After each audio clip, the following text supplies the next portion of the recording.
Mile 237.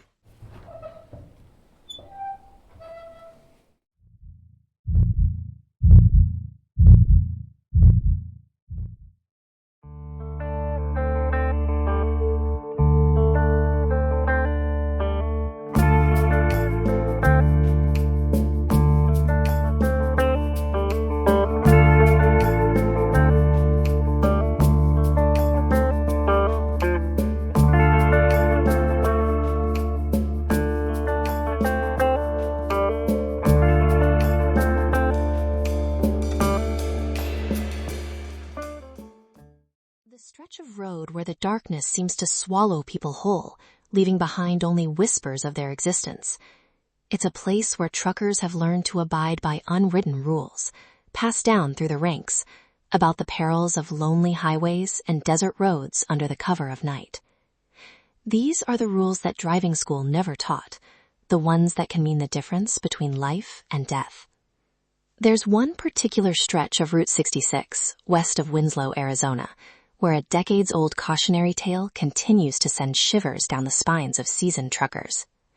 It's a story about mile marker 237, a seemingly innocuous spot on the map, but one that has become synonymous with an unsettling legend. The rule is simple yet stern. If you ever find yourself approaching mile marker 237, don't, I repeat, don't, slow down. Rumors abound about a lone figure standing at this spot under the cover of darkness. He's a man clad in black, always impeccably dressed, and invariably holding a white gift box adorned with a blue ribbon. The stories claim that those who dare to stop for him are forever changed by what they discover inside the box. So, as we embark on this journey into the heart of fear, let's dim the lights, keep our eyes fixed on the road ahead, and welcome you back to 9 Lives of Fear, a place where the fabric of reality seems to thin, and the unknown lurks just beyond the edge of town. For some, Route 66 is a relic of the past, a tourist trap overrun by the convenience of interstates. But for me, Jack Mercer, this iconic road is home. Over nearly 4 decades, I've spent around 80,000 miles a year cruising down this stretch of asphalt in my trusty Kenworth W900, Old Bessie. She's as familiar with every crack and crevice as I am, humming a soothing tune that's become as natural as my own heartbeat. The desert wind whispers secrets in my ear, its gentle caress a reminder of the countless stories etched into this road. Dust devils dance in the distance, and forgotten dreams linger in the air. As a seasoned trucker, I've seen things that would make others trade in their logbook for a 9-to-5 job. But nothing, and I mean nothing, could have prepared me for him. It was a typical Tuesday night, the kind of night where the darkness seems to swallow everything in sight. The stars twinkled like diamonds scattered across the velvet expanse, and the only light came from my rig's headlights cutting through the gloom. I was west of Winslow, Arizona, heading towards Flagstaff, hauling a double load of auto parts. As I approached mile marker 237, my instincts kicked in. That's when I saw him, a lone figure standing by the shoulder, dressed impeccably in a dark suit that seemed out of place in the middle of nowhere. No car, no truck, just him. What caught my attention was the immaculate condition of his attire, a stark contrast to the rugged landscape surrounding him. And then I saw it. A spotless white box, about a foot square, tied with a pristine blue ribbon. Not a single wrinkle or stray thread marred its perfection. The impossible detail that struck me was how untouched the box seemed, as if it had just come off a department store shelf. The desert environment, known for its harsh conditions, had seemingly left it unscathed. My initial instinct, shaped by years of late-night drives and a healthy dose of superstition, screamed at me to keep moving. The Mother Road has its own brand of wisdom, and sometimes that wisdom means knowing when to ignore the unknown. However, my old-school code kicked in, a code that dictates you don't leave someone stranded in the desert at night if you can help it. It gnawed at my conscience, even as Old Bessie's diesel engine purred smoothly, devouring the asphalt. I tightened my grip on the wheel, my knuckles white, trying to convince myself it was just a strange sight, a trick of the light. The image of that immaculate white box lingered, glowing softly in my rearview mirror as I sped past. Initially, I dismissed it as fatigue, a common affliction for truckers like myself who spend countless hours on the road. Our minds grow hazy and our eyes play tricks on us. But as the encounters continued, month after month, mile marker after mile marker, I couldn't shake the feeling of unease. The same man standing at mile marker 237, holding the same spotless white box tied with an impossible blue ribbon. It was as if I'd stumbled into a loop on Route 66, a glitch in the asphalt fabric. I tried to brush it off, telling myself I needed more coffee or a stretch in the sleeper berth. But the unease grew, festering like an open wound. I started probing on the CB, casually fishing for information. Anyone seen anything weird around 237, west of Winslow, lately? The responses were initially met with silence or good-natured teasing about my eyesight. But then, Midnight Rider chimed in. You mean the guy with the birthday box, Jack? Yeah, clear as day.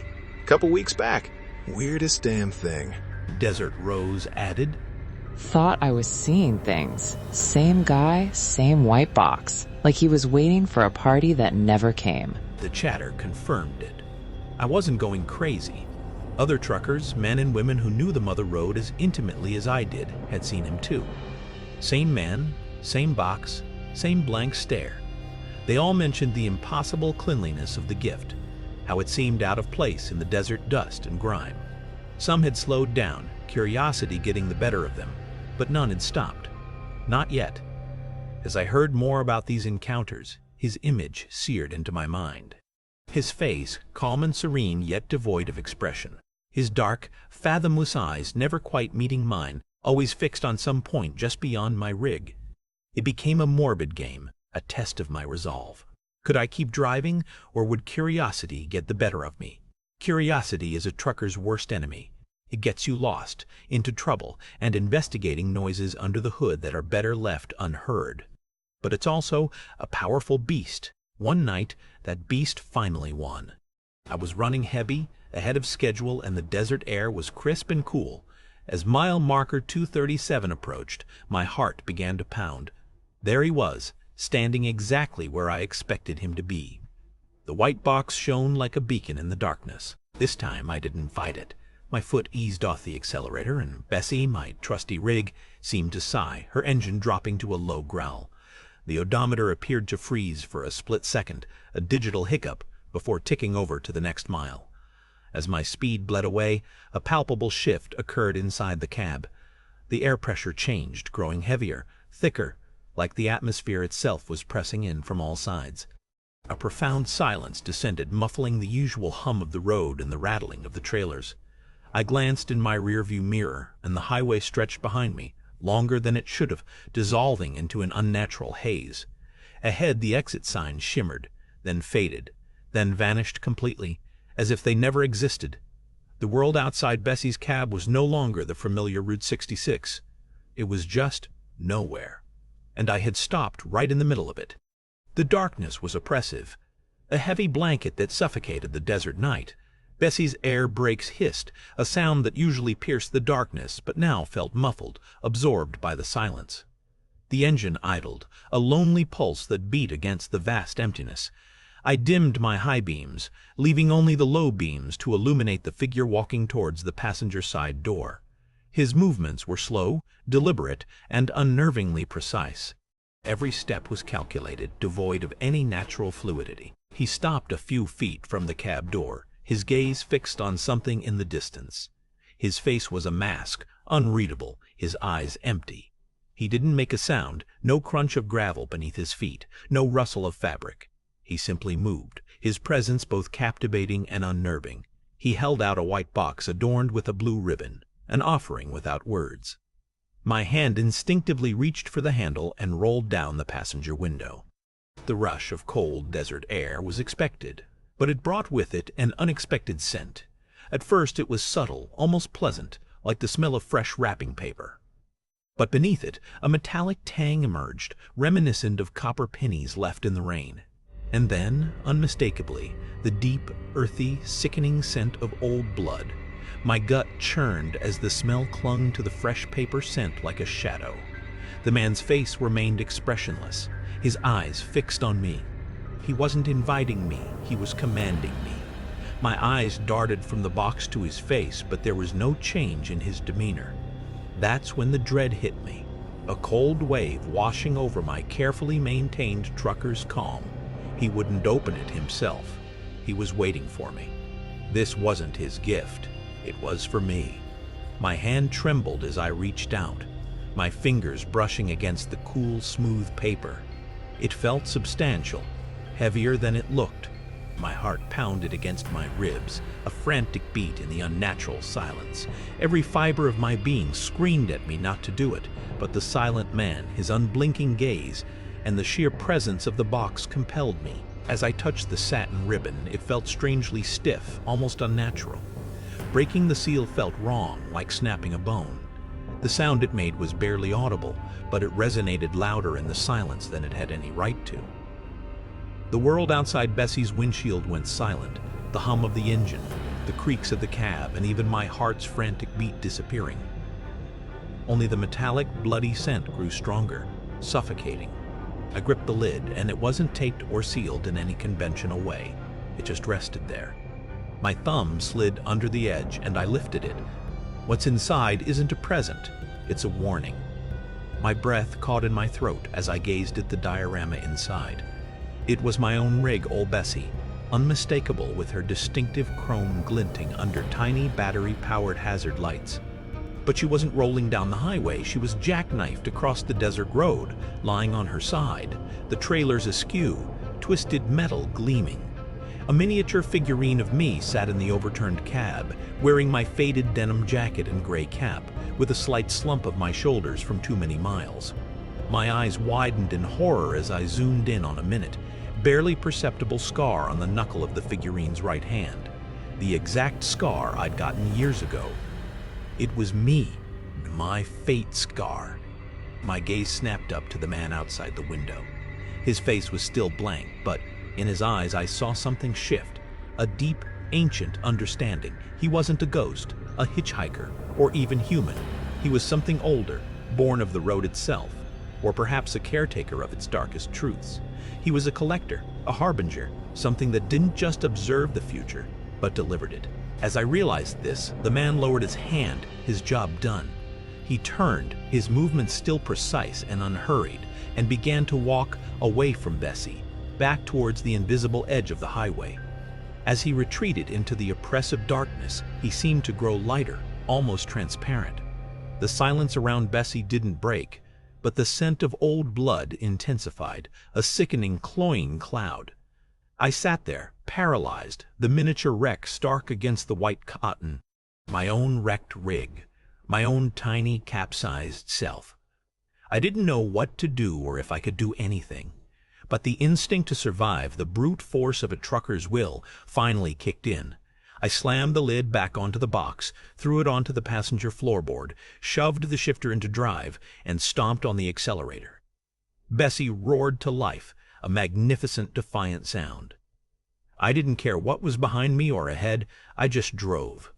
Faster than I ever had, the needle climbing, the speedometer blurring.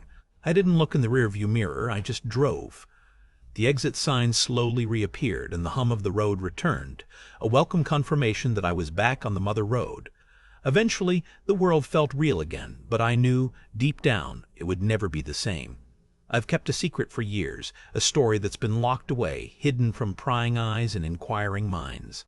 Even my friends, Midnight Rider and Desert Rose, still occasionally bring up the enigmatic birthday box guy, but I just shake my head, deflecting their curiosity with a quick change of subject. Fuel prices, way stations, or the latest trucking news. But the truth is, I learned a valuable lesson that night, one that's etched into my soul like a cold desert wind. So, listen up, fellow drivers, both greenhorns and old-timers alike. If you want to make it on this unforgiving road, if you want to see your rig roll into the next sunrise, you need to follow these rules, my new code of the road. Rule 1. Don't slow down near mile marker 237 as you cruise west of Winslow, Arizona, and that GPS countdown hits 237. Hit the gas. Don't hesitate. Don't look back. Keep your foot down and don't let up. This stretch of road is like any other, but the legend says that if you slow down, you'll invite trouble. Rule 2. Avoid eye contact.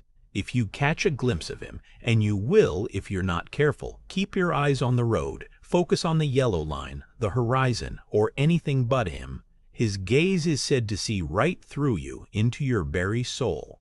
Rule 3. Ignore the man with the gift. The most crucial rule. Never acknowledge the man with the gift. Don't wave, don't nod, don't even think about him. He feeds on attention, curiosity, and the old-school code of helping a fellow driver out. Break eye contact, keep driving, and pretend he's just a mirage in the heat shimmer.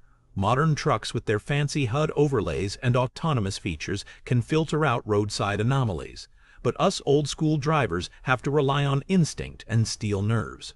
Don't let your instincts betray you into stopping, and don't let your nerves crack. If you hesitate, even for a second, the box may appear in your passenger seat or sleeper berth, waiting for you to open it. I still drive Route 66, and that mile marker is forever etched in my mind. Sometimes, in the dead of night, when the desert wind whispers secrets, I glance at the passenger seat. The box isn't there, but the memory, the scent of fresh paper and old blood, lingers.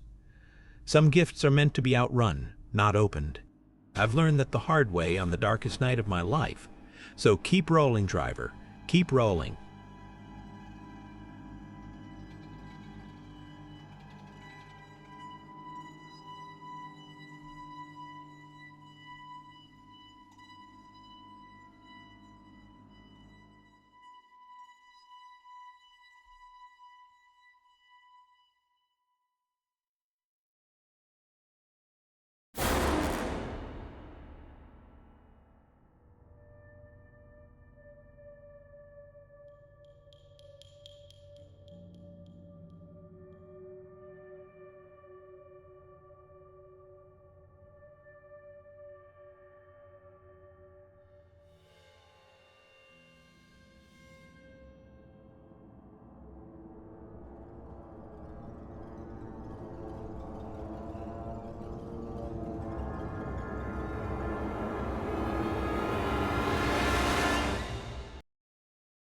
The story concludes on Route 66, or perhaps it merely enters a loop. Certain encounters along this iconic highway defy the nature of memories. They refuse to fade as expected, lingering like dust particles suspended in the air long after a truck has passed by. On that fateful night, Jack Mercer drove away from mile marker 237, but something remained behind. Not entirely. The road restored his freedom, yet it also posed a question that continued to echo through his mind whenever the highway grew quiet. Was it a cautionary message or an introduction to something more? Many truckers perceive the road as merely a stretch of asphalt, a straightforward path from point A to point B. However, the longer one drives alone at night, the more they begin to grasp a truth that most people prefer to ignore. The road has a memory for those who slow down.